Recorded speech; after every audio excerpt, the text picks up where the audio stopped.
We have Bitcoin, of course, starting off with the chart of the day, if you will, following up on the short-term timeframes that we started with yesterday, and that would be on the 4-hour time frame, of which we did identify several drives of regular bullish divergence come off the lows, all the way up to a 6-hour, I do believe, and that did have short-term targets up to the 39,500-ish region, of which we did say, hey, if Bitcoin does start to close even an hourly above this region, I would be looking for a full-on melt up on the short-term timeframes to the 618 Fibonacci retracement. This is the bearish retracement from the overall range of the last few weeks here, to be fair, but that would be pretty much where we're at right now, between about 41,000 and 41,500. Both of those targets have been met, obviously, and so what do we expect from here as volatility does hit extremes on the short-term timeframes? Very likely a little bit of short-term sideways, maybe a bit of a short-term, slight move to the downside, but ultimately I would be looking at this as likely to produce a higher low. Anywhere above $40,000 is going to look quote unquote good for Bitcoin. Now, with that in mind, I am essentially short-term, medium-term going to be looking for upside continuation after perhaps a short-term pullback. I'm not super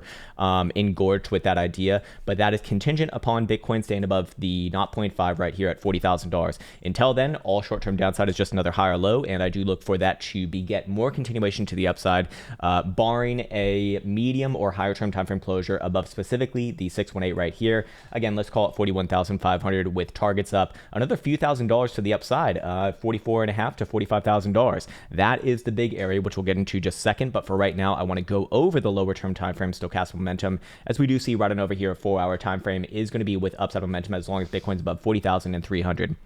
So obviously Bitcoin could play out a little bit of pullback, but that would still be in alignment with short-term trend. On top of that, I want to take a second to speak to the people who actually have the advanced stochastic right here, as this is a pretty damn good. This is essentially the signal that you're looking for with 4 hours, or sorry, not necessarily always has to be 4 hour, but in this case it was the 4 hour. We see stochastic momentum to the upside, but more or just as important, we see the DMI now supporting as of 2 bars ago, alongside a very expanding from a low area right here on the HVP, and ADX was fully contracted as well. So that is what a typical good signal does look like. That was 2 bars before the actual move, and so you can see right here that is, well, looking so far so good. Anyways, other lower term timeframes, I'm curious to see where they're at right now. I suspect that we probably are lining up for maybe a bit of a short-term pullback, but I'm not too married to that idea right now. Yeah, we do see bi-hourly actually still looking good right here. HVP is not in a super critical zone, nor is BBWP, which I trust a little bit more in these scenarios. Yeah, even 4-hour BBWP, not even that much above 80 percentile, in fact. So it's really not until we get to 90 to 95 percentile where I start to look for as very likely to get a little bit of a short-term consolidation. In this case, actually, we could very easily see another leg up from here. We'll overlay conditions for continuation on that soon enough, and then I imagine the hourly should very likely be flippy floppy here. Actually still to the upside as well, above 41,200. So very interesting. Anyways, into the medium term timeframes we go, because this is where things really start to look a lot more interesting, as we did cover up yesterday. The 12-hour stochastic momentum was turning to the upside, I believe, somewhere around about 39.5 it was yesterday, and we said that that was going to be a big pivot on price action, not just for structure, but also momentum turning up above that region as well. So now you can see when you have a range resolution plus momentum turning in that same direction, those are typically really high fidelity signals, in the sense that it offers up a good pivot on price action. It doesn't mean that things are, destined to go above there in this case. It just means that if they do, well, now you have a very likely powerful breakout in this case for the short and medium term timeframes, and that was your nearly $3,000 move in the last 24 hours. So not bad right there, and definitely potential for more. Now here's where things become a little bit more a full circle for the higher term timeframes going into the daily. We do see daily stochastic momentum will turn to the upside with any sort of a closure today, 7 p.m. Eastern time, above 41,150. So that is the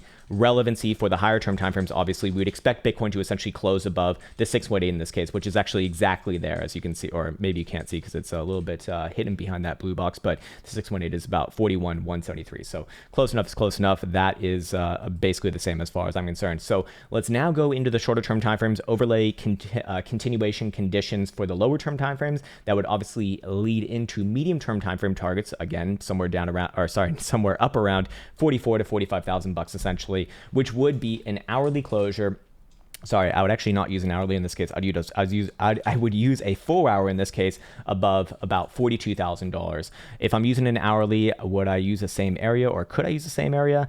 I suppose I could. But I do hesitate to use a very low term time frame like an hourly on what would be essentially a medium term time frame move. And of course, for the short term to the downside, I do look at everything as a higher low and very likely to get continuation to those upside targets as long as Bitcoin is specifically above $40,000, or if you want to be a little bit more exact, I'd say 40,400. So I'm actually going to move up this blue box right here a little bit further north, and we'll just keep it right there for right now. So as long as Bitcoin's above there, all pullbacks, as far as I'm concerned, are just another higher low before a general continuation to the upside. Are there some signals that we could have a pullback short term? And as of right now, actually not that many, to be fair. As of right now, it actually does look like Bitcoin might have just one more leg to the upside. I'd still want to see it validate specifically above about $42,000 if trading a lower term time frame. And then yes, I would be looking for a general move up in the following days, maybe a week or whatever, or probably not a week, but following days, somewhere up around about $44,000 to $45,000. That is where things really start to take a massive turn for the long term, specifically because we have been marking off this idea as the hopium idea, which is still very much valid. Let me just find where it is right here. And yes, it's right here, in the sense that Bitcoin has been in the process of constructing what would be actually its third higher low. Now, I did kind of look for, maybe one more move to the downside. To be fair, we actually did get that move to the downside on that wick a few days ago, but that's why timing is not something that I am good at, nor do I think it can really be, accurately done, to be quite honest with you. But ultimately, this would be a reaccumulation formation, assuming that $36,500 low holds on a daily closure. Right now, obviously very far away from current price action, but this range has been taking its time for the last couple months here, so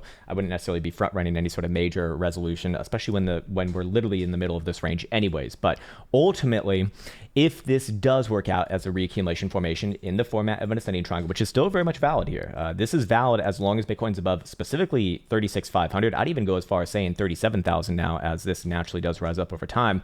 But this would have a resolution point on a daily closing basis above $44,500, or a 4-hour closing basis $45,000, and a technical target significantly higher as well, into the mid $50,000 territory, between about $55,000 and $56,000. Now, also what is of particular relevance for today, not today, but this week, is going to be the weekly, as we've been also marking off that the weekly would be confirming what is another higher low right here. So we have low, higher low, and third higher low right here, obviously on the macro scale, going off of the macro consolidation range. And then on top of that, what could be confirmed as soon as the end of this week on CME first on Friday, and then obviously spot price action on Sunday at 7 p.m. Eastern time, would be 2 drives of hidden bullish divergence on the weekly time frame right here. That will actually be confirmed with any sort of a closure here or higher, so basically above 41,500. If that does happen, that would also have a natural technical target into the $52,000 region, which would obviously play into the technical formation that we've been kind of keeping up here for the time being. And I would say that signal does have potential for significantly more as well, seeing as we are on relatively low levels of volatility here for the weekly. As you can see, this was the same levels that we saw on the early or mid-May move to the downside of last year. Now, this one obviously came to the downside, and volatility is of course direction neutral, but ultimately, whenever we do see low volatility, we do expect big moves. That's the thing. And you can see an example of it happening to the upside a little bit before that in October 2020 right here. But basically, I just want to show that, low volatility typically leads towards very severe moves. You'll notice, however, that within the context of our momentum oscillators right here, we were printing on that last major downside move many drives of bearish divergence on the weekly. And of course, the one before that, we actually didn't have any drives of hidden bullish divergence, to be fair, although should there have been one right there? No, that is actually correct. But ultimately, trend was in favor right there. In this case, we do have a couple drives of hidden bullish divergence come off the lows. Weekly Jewel is also having some upside posturing. It's not supported by DMI just yet. However, with very low volatility like this, that these signals typically are going to be the more powerful ones and the more, again, high fidelity ones.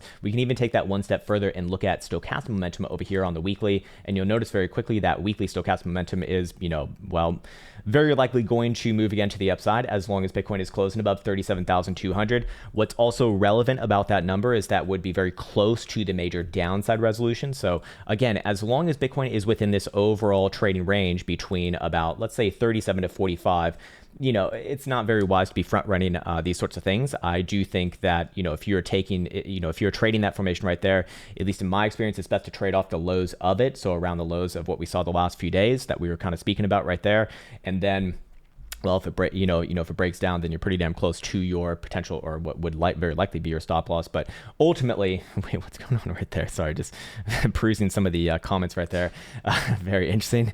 Anyways, in this case, still, I want to be very, very deliberately clear that until we have actually full-on closures, you know, resolution above 45 or below about 37, I would, you know, it's not very wise to be calling a major direction. But I do think that there are a few more bullish things actually on the table than bearish, for what it's worth. Again, to reference yesterday's video, I want to go over here into now the crown trading application and speak a little bit about the global open interest yet again. I've just found so much use in this particular indicator, both on the hourly and the daily feed. Now, what's significant about the hourly feed right now is that we've actually seen about 2 billion added onto open interest in the last few hours, it does look like.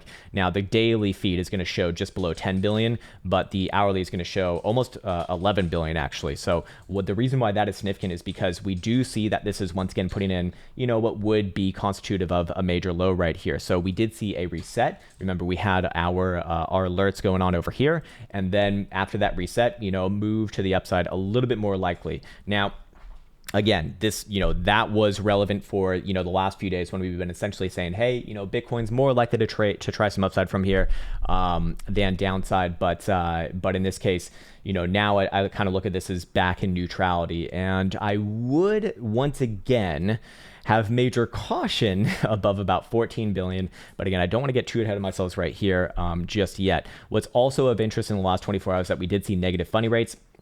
Even on the hourly data feed, we see, you know, slightly negative rates again. And then, of course, the fear and greed index is at extreme fear, obviously. So this setup, you know, a little bit, you know, on the underlying market dynamic side, a little bit more, you know, likely to lead towards an upside resolution. So that was also kind of playing into the analysis over the past few days, of which we're kind of seeing play out right now.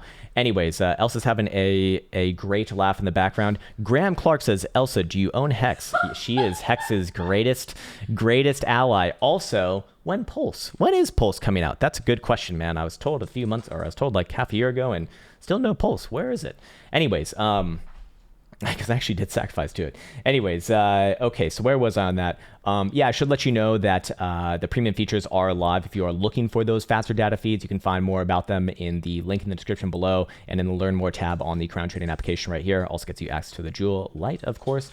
And do I want to say anything else about price action right here? I think we've gotten mostly everything. Let's talk about downside invalidation. So I spoke about a downside invalidation basically at around 40,000, just above 40,000 bucks right here. I'd say any sort of an hourly closure specifically below $40,000, but even a 4-hour closure below about 40,300. And I would look at this move as a not a fake out, but essentially a bull trap, and, you know, targets back down to the bottom side of this overall range between about 37 and 37.5. But until that happens, you know, I do look at any pullback short term here, especially above those numbers on a closing basis, as just another high or low, and, you know, contingent upon busting action above about 41, more like 41.9 to $42,000 on a shorter term time frame closure. I would be looking for a little bit more busting action, you know, somewhere around 44 to 45. And obviously that brings Bitcoin a lot closer to the upside resolution of the general range, which has major targets to the upside more longer term. And that would, you know, be good for the BULAs right here. So ultimately, you know, I still think that BULAs have a chance. I think that, you know, short term, ball is a little bit more in the BULAs court than the bears. Of course, we do have a lot of geopolitical situations going on as well. So it is not the wisest to be getting too ahead of ourselves, because the news cycle is getting or can be quite crazy. And I always have to remind myself that on this chart over here of what I've been kind of relating to as the potential worst case scenario, it is still contingent upon actually officially closing below the white 20 simple on the monthly. Until that happens, I don't think that the worst case scenario with, you know, major moves to the downside is relevant, or at least in my way of doing things, actionable. Of course, you're free to do however you want to do, but I want to take even I want to take another second to kind of bless you and stop. And sorry. Anyways, Russian bears will bust all over bulls. What kind of bulls though? Russian or other nationalities. Anyways, I want to give credit to Mr. Nimbo for calling this one out to me. I spoke about this very briefly yesterday and maybe the day before, but basically the monthly Challenger bands have been pretty interesting and accurate. More importantly, getting essentially the low of the cycles in kind of a non-conforming way than you're supposed to typically use them. But basically the idea is, or the history of it is, and of course you make the decision for yourself, is that on the monthly Challenger bands, we expect major expansion when Bitcoin is in its parabolic blow off tops and then its catastrophic, crumbling moves to the downside. So that's what you see right here, where the Challenger bands are extremely expanded. And then as they collapse in on each other, essentially the contraction phase, once it starts to reach that, that very contracted posturing right here that you see. Let me just kind of mark it off for a second. I already kind of did mark it off, the big, zero thing. That is when the lows were actually put in and Bitcoin was going through its accumulation phases. And this theoretically makes sense, right? You expect extremely high volatility during parabolic moves. I mean, that's when price action is extremely violent, and of course during the major downside moves as well. And then as things do contract, what's essentially happening, the ranges are tightening and things get a lot more boring, and that's typically when the accumulation phases do emerge from. So we can see this iteration over here from December 2012, as we do see it contract on each other. That was near the end of the reaccumulation phase before Bitcoin's made move to the upside. Same thing over here in 2015. Once they started to really converge on each other, the lows were already in and Bitcoin was just kind of getting ready to leave in the next few months its accumulation range on the macro. Anyways, same thing over here. Of course, in 2018, they start to converge on each other, especially the bottom end, as you can see, and the lows were in about at that point. And then as you can see right here in just drawing some damn things. Whoopsies, sorry about that. As you can see over here in 2022, the bottom side of the Challenger band is starting to rapidly rise up. Now, is this, where do you sort of confirm that as its own signature? Well, you really want to see it start to kind of curl around, of course, as you see right here, and flatten out a little bit. This one's still kind of approaching at a rather rapid rate, but I would say that would be a big counterpoint on the macro schedule that that Bitcoin actually is, likely to put in some macro lows above $30,000. So with all of that in mind, I hope that made sense. I hope that made sense. And I think we got out exactly what, oh yes, and there's one last thing. Oh man, okay, so this was a big one. So remember the 5-day stochastic momentum that we spoke about over the past few days here, we identified that above 39,500 it would once again turn up, and that would have been a great signal for a bit of a short-term fake out, actually, as we had a short-term range resolution above 39.5, right? That was yesterday and the day prior, and the day prior than that as well, and we obviously got that. So of course it still has a few more days left to go until closure. That would be, I believe, Friday probably. I think it's Friday at least, but assuming that Bitcoin still remains above there, that would actually be another good signal in line with all the other timeframes that we very likely do see. We very likely do see another try to the upside, and another sort of thing begetting that potential continuation above specifically $45,000. So again, just kind of bulling it down into two senses here. Above 45, good. Looking for $55,000 to $56,000 over time. In the following weeks with stops along the way, likely at around I don't know, probably like 51 or 52. On the higher term timeframes. Below $40,000 on the short term timeframes is going to be short term bad for the Bulaws, looking for moves back down to our short term timeframe range lows. So that would be your 37 to 37.5 region. And then of course below 36.5 on a daily, I do look at this as overall bearish with major targets to the downside, very likely going to front run a major meltdown of the macro situation that we spoke about here over the past couple weeks here as the worst case scenario being validated. But until then, I do think that the upside actually a little bit more likely for what it's worth right now. Anyways, hopefully that was hopefully that was helpful. And there you go for Bitcoin, sirs and zers.